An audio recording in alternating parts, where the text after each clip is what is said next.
डरने का नहीं भाई क्वेश्चन सॉल्व करने का। जे मेंस एडवांस के तीनों तबाही को पढ़ाई करने का। Carboxylic acid, Easter, acyl chloride और एनहाइड्राइड।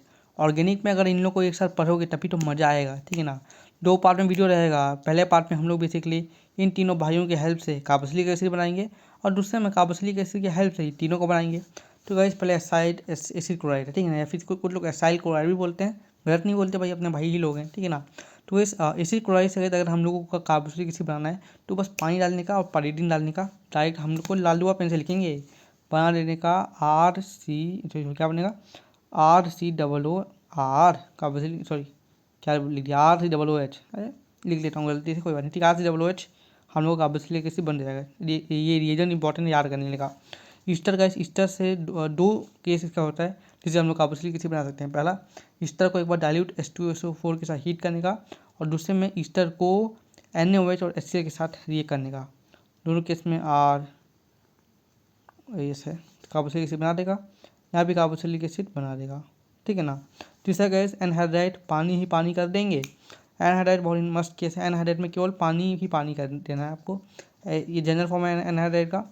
मान लो ये अपना एनहाइड्राइड, मान लो क्या एनहाइड्राइड ही है, इसको बस पानी से रिएक्ट करने का, केवल पानी के साथ। पानी मिल जाएगा तो ये अपने हमको कार्बोक्सिलिक एसिड में बोले था कि भैया मैं कार्बोक्सिलिक एसिड हूँ, ठीक है ना।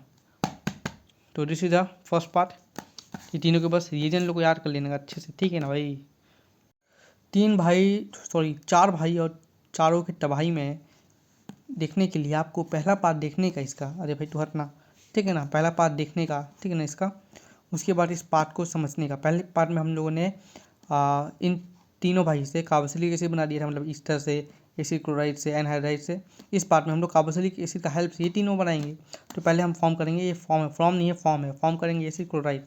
तो इधर 3 थे लेने का अपने को कार्बोक्सिलिक एसिड, उसके बाद एक को PCl3 के साथ PCl5SOCl2 किसी से भी रिएक्ट करने का आपको RCOCl एसाइल क्लोराइड ही मिलेगा। बस बायो प्रोडक्ट चेंज हो जाएगा, जैसे इसके लिए बायो प्रोडक्ट H3PO3 हो जाएगा, यहाँ के लिए POCl3 हो जाएगा, इसके लिए SO2 और HCl आ जाएगा, बाकी ये सेम रहेगा, ठीक है ना। इस तरह फिर एनहाइड्राइड बनाएगा। तो एनहाइड्राइड बनाने का क्या था गाइस, पिछले वाले केस को भी थोड़ा रिवाइज कर लेने का कि पिछले वाले केस में हम लोग एनहाइड्राइड से ईस्टर कैसे बनाया, एनहाइड्राइड से कार्बोक्सिलिक एसिड कैसे बनाया था, पानी पानी कर दिया था। लेकिन इस बार पानी नहीं करना है, इस बार हम लोग को डिहाइड्रेशन करना पड़ेगा। उल्टा भैया उल्टा हो रहा है ना। तो डिहाइड्रेशन करेंगे, 2 ईस्टर लेंगे, उनमें से H2 निकाल देने का। वो बना था पानी डालने से, इसमें से पानी निकाल देने का, और लेने का रिएजेंट P2O5, तो पानी निकल गया, P2O5 रिएजेंट लेके बन जाएगा। एक और केस भी और भी केस है, अगर हम लोग 2 कार्बोक्सिलिक एसिड लें, उसको एक को SOCl2 के साथ रिएक्ट करें और एक को NaOH के साथ रिएक्ट करें, तो ये कुछ बनेगा, इसमें से NaCl निकालने का और ये बन जाएगा, ठीक है ना।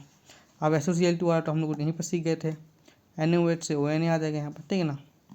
और ईस्टर तो ईस्टर में अल्कोहल चैप्टर से स्टरीफिकेशन अगर याद होगा तो बन जाएगा, अल्कोहल और कार्बोक्सिलिक एसिड से ये बन गया हम लोग का ईस्टर। एक और भी होता है, लिख भी देता हूँ अल्कोहल का, लेकिन लिख देते हैं, अगर हम लोग अल्कोहल को एसाइल क्लोराइड के साथ भी रिएक्ट करेंगे तो भी अपने को ईस्टर ही मिलेगा, ठीक है ना। दोनों पार्ट को इंटर कनेक्ट करके पढ़ना है, तभी समझ आएगा, ठीक है।